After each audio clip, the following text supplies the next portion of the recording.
dapat sabihin sa ama ng bata? Hindi ba dapat malaman niya to? Ang unang akala ko, dapat ipaglaban mo ang kaligayahan mo. Pero nung pinakita ko sa kanyang anak namin, parang hindi niya na ako kilala. Ang gagawin ko? Kung napanood ng pamilya ko ang balita, siguradong papatayin ako ng mga yun. Paano na yun?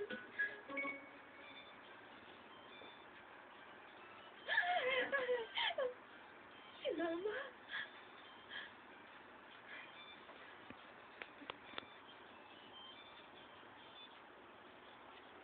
Hello, Mama? Oh, Siti, alam ko na ang lahat ng nangyari doon sa cruise. Akala mo, ha? Ikinahihiya ko talaga na naging anak kita. Mali kayo, Mama. Mali yun. Hindi naman totoo yun eh. Ano mali yun? Ikaw, makinig ka sa akin, ha? Bukas na umaga, pumunta ka na dito. Sa una pagpapapunta dito, sumakay ka na. Umuwi ka at magpaliwanag. Magpaliwanag ka. Ah,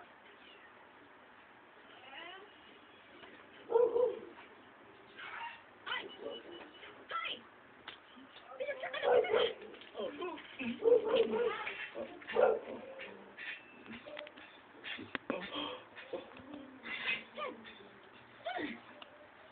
Grandma? Bakit? Inis ako. May napanood ako na balita nakakainis kaya nagpaponsumi ako. Oo, ang babae na buntis tapos hinahanap pa niya ang ama. Ano klaseng lalaki naman kaya yun?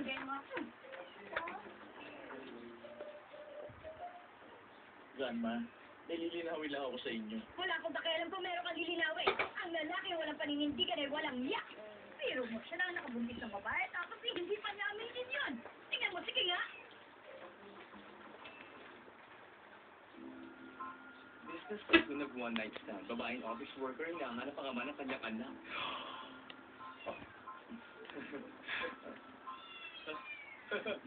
Walang iya nga talaga. Pero mabuti pa rin sila. At least sila hindi na mo problema na wala pang susunod na henerasyon. Ay, Steven, baka isang araw may skandalo ka rin ng ganyan. Matutuwa pa ang grandma sa'yo. Ay, kaya lang malabo. Alam ko kasi si Ana lang ang mahal mo. Baka kung magdasal ako, magkamali ka rin ang pasok ng kwarto at makabuntis ka lang hindi mo kilala. Tapos bigla na lang darating yung babae at kaya po na ako sa tuhod. Ang kaso malabo mangyari yun. Ay, halika na. Siguro mas maaga ka pang magkakaroon ng mga anak kaysa sa ako kong si Steven, no? Kalahating taon na lang, pwede ka na. Ito kasing si Steven, 2 taon pa bago maging pwede. Teka, Grandma! Yan kaya kaya mong gawin. Pag gagawa ka na, gusto ko ng 10 puta, ha? Ay, ang hirap nito. Gusto niya talaga magkaapos sa tuhod. Pati yung ating nahanapan niya na.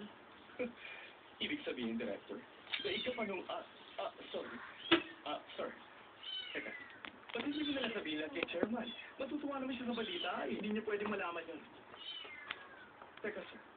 Hindi na. Di ba sabi mo, kung anak ko yun, nandito yung babae at kumakatok sa pinto natin? Hindi. Oo, pero hindi. Director, ikaw rin naman may sabi, hindi ba? Iniwan yung babae ng boyfriend niya. Bukod sa'yo, may ibang lalaki bang gagawa nun sa kanya? Ha? Wala na akong pakialam doon. Ang importante, yung image ng kumpanya, sa relasyon ko kay Ana. Ang problemahin natin ngayon, dapat mahanap natin yung original disc. Okay, tama yan. Yun na nga. Hoy, ano sinasabi mo? Wala pa rin tayong plano? Meron ka na bang inanda? Sir, don't worry. Nakansel ko na ang lahat ng schedule nyo para bukas pupunta tayo sa Jianghu para kausapin si Lucio. Sige, Jianghu Island po. Sige, first boat ride. Sige. Hoy, barko na naman. Wala namang airport sa Jianghu Island eh. Kung hindi barko, paano tayo pupunta ron? Basta ayaw kung barko na naman.